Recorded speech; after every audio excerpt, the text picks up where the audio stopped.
ახლოხანდელი გადაუღებელი წვიმისა და ქარის შედეგად ჩოხატაურის მუნიციპალიტეტს მნიშვნელოვანი ზარალი მიადგა.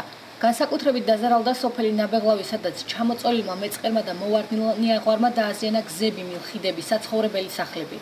განსაკუთრებით დიდი ოდენობის ზარალი მიადგა ნაბეღლავის ქარხანას, სადაც მუშაობა ამ წუთებში შეჩერებულია. ქარხანამდე მისასვლელი გზა წაღებულია, მიწაშია ჩამარხული ჭაბურღილები და სხვა შენობა ნაგებობები. Თუმცა ძლიერი ქარის დაწვიმის შედეგად ჩოხატაურის მუნიციპალიტეტში